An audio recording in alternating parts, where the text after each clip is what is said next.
κόκκινα φεγγάρια. Γκαράζι επεισόδου.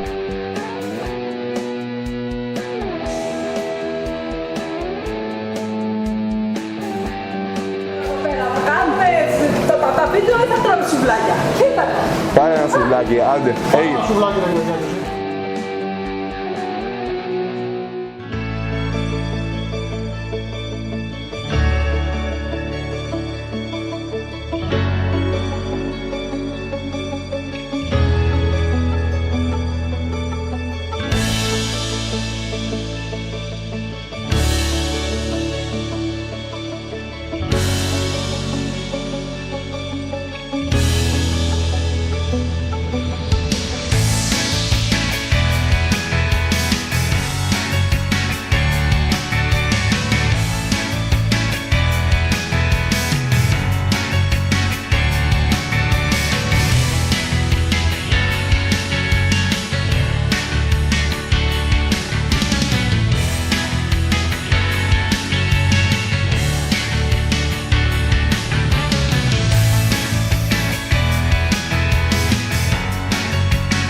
Φίλες και φίλοι, κάντε το εικόνα, τετράχρονο FE 350 Husqvarna, ταμπελίτσα, κολοφαναράκι, κοντεράκι, φαναράκι μπροστά, στέκα, Euro 5. Κυκλοφοράει νομιμότατα στο δρόμο, έχει και μιζούλα. Έτσι, τι κάνουμε με αυτό εκτός από το ευνόητο? Κάνουμε τη δουλειά μας κάθε μέρα, το καβαλάμε, πηγαίνουμε στον αγώνα, πηγαίνουμε στην προπόνηση και λέμε ότι έχουμε Husqvarna. Γιατί φίλε Κώστα, το να έχεις Husqvarna είναι Husqvarna. Δεν είναι οτιδήποτε μηχανάκι, είναι Husqvarna. Δεν ξέρω αν το ξέρεις, αλλά η Husqvarna είναι η αρχαιότερη εν συνεχή ζωή εταιρεία μοτοσυκλετών στον κόσμο. Ναι, εντάξει, είχε και κάποιες. Όχι, ποτέ δεν σταμάτησε την παραγωγή της. Ποτέ δεν σταμάτησε την παραγωγή της. Άλλαξε τώρα, ας πούμε, πήγε στη Γερμανία, άλλαξε πήγε στην ομίλους, Ιταλία, ναι. πήγε στην Ινδία, αλλά είναι η αρχαιότερη. Η Harley Davidson και η Husqvarna είναι οι δύο αρχαιότερες σε συνεχή σειρά παραγωγής εταιρείες μοτοσυκλετών στον δρόμο από το 1902. Εάν πάρουμε και αυτές που έχουν κόψει την παραγωγή, οι δύο αρχαιότερες είναι η Triumph και η Indian. Αλλά έχουν κόψει την παραγωγή. Κάπου είναι και η Bajaj νομίζω. Όχι, η Bajaj είναι πολύ νεότερη. Η Bajaj ιδρύθηκε σε μια συνεργασία με την Piaggio γύρω στα 50-60s και μετά αποκολλήθηκε από την Piaggio και έγινε η Bajaj που ξέρουμε σήμερα. Ο ιδιοκτήτης, από ιστορία δεν είναι μεγάλος. Είναι η τρίτη μεγαλύτερη εταιρεία στον πλανήτη Γη σήμερα, η Bajaj. Πολύ μεγάλη εταιρεία. Λοιπόν, και δεν μου το λέει τυχαία το Bajaj, είναι γιατί φυσικά τα KTM, τα GazGaz, τα Husqvarna, όλα αυτά τα μηχανάκια φυσικά είναι στον όμιλο της Bajaj. Λοιπόν, όμως θα του ξαναέκανα την ερώτηση, γιατί είναι η δεύτερη φορά που γυρνάμε το βίντεο, εάν αυτό είναι κορώνα ή αν είναι κάνει όπλου, το σήμα της Husqvarna δηλαδή, και τώρα που το σκέφτομαι την ξανακάνω, να δω αν είναι καλός μαθητής. Λοιπόν, Κώστα, καταρχήν δεν σας το είπα, Κώστας Καράκης, αγωνιζόμενος, έτσι, από πόσο χρονών Κώστα? Από τα 14 περίπου. Και εγώ θυμάμαι και τον μπαμπά σου να τρέχει. Ναι. Φανταστείτε, όταν ήμουν εγώ 14, αυτός τρέχει από τα 14, όταν ήμουν εγώ 14 που είμαι 52 τώρα, θυμάμαι τον μπαμπά του να τρέχει με ζάξ. Άρα είναι από παλιά στο πράγμα. Και το έκανες επάγγελμα. Μαγαζάκι σου, τα μηχανάκια, την εμπορία, περνάς λάστιχα, τα φτιάχνεις, όλα τα κάνεις. Και ωραίο μαγαζί, όμορφο, τα πάντα όλα μέσα. Λοιπόν, μπράβο σου, συγχαρητήρια. Φτου να μην σε λαβώσω. Λοιπόν, κανονικά πρέπει να μουτσώνουμε τώρα με τον κορονοϊό, γιατί δεν σου το κάνουμε φτου, αλλά δεν είναι και σωστό στην κάμερα να το κάνουμε. Λοιπόν, οπότε ο Κώστας είναι εδώ προφανώς για να μας πει τι κάνει αυτό το μηχανάκι στο χώμα. Αλλά πριν μας πει τι κάνει αυτό το μηχανάκι στο χώμα, θα μου απαντήσει την ερώτηση. Κορώνα ή κάνει όπλου? Κάνει όπλου. Εντάξει, το μάθε. Λοιπόν, αφού το έχει μάθει, έχουμε κάνει την πρόοδο, εγώ θα αποχωρήσω και θα σας αφήσω Κώστα να μας εξηγήσει το μηχανάκι. Πάω.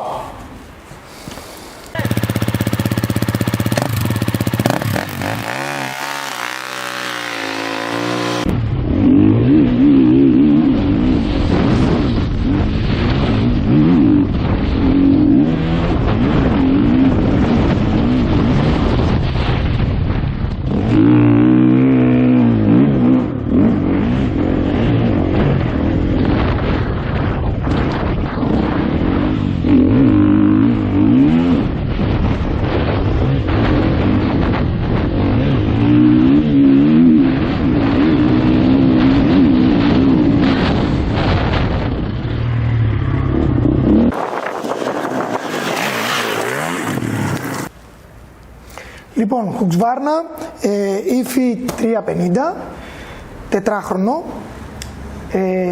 Ένα μηχανάκι το οποίο μου αρέσει πάρα πολύ. Είναι πολύ στριφτερό, ευνοεί πολύ τους πιο κοντούς αναβάτες όπως εγώ. Είναι λίγο πιο χαμηλά η θέση του αναβάτη λόγω του υποπλαισίου πολυκαρμπονιζέ που έχει πίσω, δεν χρησιμοποιεί αλουμίνιο υποπλαίσιο. Να πούμε ότι τα φρένα και η τρόμπα του συμπλέκτη και οι δαγκάνες είναι από την εταιρεία την BrakeTech. Εδώ είναι οι διακόπτες του, μίζα, μόνο μίζα, σε όλα τα μηχανάκια πλέον. Ο διακόπτης για το map μπορούμε να αλλάξουμε χάρτη, να κάνουμε επιλογή χάρτη δηλαδή. Και το traction control που λειτουργεί μέχρι τη δεύτερη ταχύτητα, στην τρίτη μετά βγαίνει μόνο του. Βεντιλατέρ από το εργοστάσιο για όλες τις χρήσεις. Μπορούμε να πάμε και στο δρόμο, να μην ανάψει το μηχανάκι. Μπορεί στο βουνό να μας χρησιμεύσει, λόγω τετράχρονα έχουν πιο μεγάλη θερμοκρασία. Πίσω αμορτισέρ, exact, μοχλικό εδώ. Να πούμε ότι ο όμιλος της KTM Bajaj θεωρεί το Husqvarna premium μοντέλο όλων των motocross enduro. Για αυτούς είναι το premium μοντέλο, είναι πιο πολύ εμπλουτισμένο με όλα τα πράγματα, τιμονόπλακες, το αμορτισέρ το πίσω, το μοχλικό, το υποπλαίσιό του. Νομίζω ότι είναι ένα μηχανάκι πιο top της αγοράς για να το πάρεις έτοιμο. Δηλαδή τώρα να έρθω εγώ, έτσι, τα είπαμε όλα. Ναι. Πέρασα από μπροστά από την κάμερα, έκανα τα παράνομα πράγματα. Τι, δεν έχει ξεχάσει τίποτα. Τα είπες φοβερά, έχεις εκπαιδευτεί. Απλά πιστεύω ότι αυτό είναι λίγο ελαφρύ και έχεις πεθάνει από το κρύο, θα έλεγα. Κάνει λίγο κρύο. Ενώ εγώ που είμαι λίγο μπαμπάτσικος, είμαι γερός. Δηλαδή. Λοιπόν, Κώστας Καράκης λοιπόν. Ευχαριστώ και άλλη μια φορά Κώστα για την παραχώρηση. Ήταν φανταστικά. Έχουμε περάσει μια εβδομάδα φανταστικά. Οδηγά με τα μηχανάκια μας, τα πηγαίνει ο Κώστας στα χώματα, τα βγάζουμε, δίνουμε τη Γεωργία. Είναι πάρα πολύ ωραίες αυτές οι μέρες που περνάμε και χαίρομαι να ζω τέτοια πράγματα. Λοιπόν, φίλες και φίλοι, ήταν ο Κώστας ο Καράκης. Ένα μοντέλο καταπληκτικό. Ήμουνα εγώ και φυσικά πίσω από την κάμερα είναι η αγαπημένη μας Γεωργία, που ευτυχώς τα garage episode είναι λίγο αντρικά αυτή την περίπτωση και δεν χρειάζεται καν να τη δούμε. Γεωργίτσα. Τι να κάνουμε. Λοιπόν, φίλες και φίλοι, να είσαστε καλά. Τα λέμε στους δρόμους.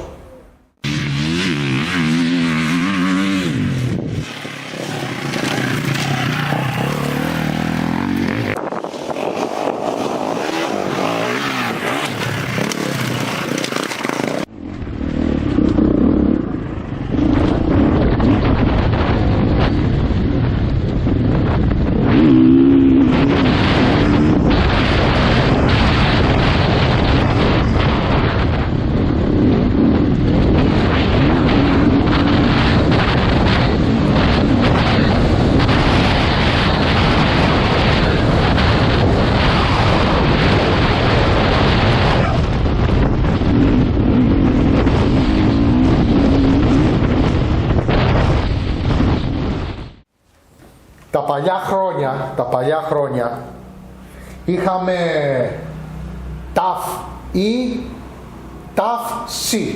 Τώρα έχουμε F E, F X Και WR. και WR. Αυτά υπήρχαν πάντα. Ήταν τα δίχρονα. Ναι. Δίχρονη σειρά και τα CR. Τα Enduro WR και τα Motocross CR. Σωστά. Husqvarna. Αλλά και μια και σε βλέπω έτσι και είσαι στα Husqvarna δυνατός, θέλω να σου κάνω την ερώτηση. Το σήμα της Husqvarna είναι κορώνα ή σκοπευτικά όπλου? Κορώνα. Λάθος κάνεις. Είναι σκοπευτικά όπλου. Είναι κάνει. Από τι? Γιατί η Husqvarna ήταν μεγάλος κατασκευαστής όπλων. Ήμουνα μικρός τότε, δεν το ήξερα. Ήμουν και εγώ μικρός. Αγέννητος. Την αλήθεια ήταν και οι παππούδες μας μικροί τότε.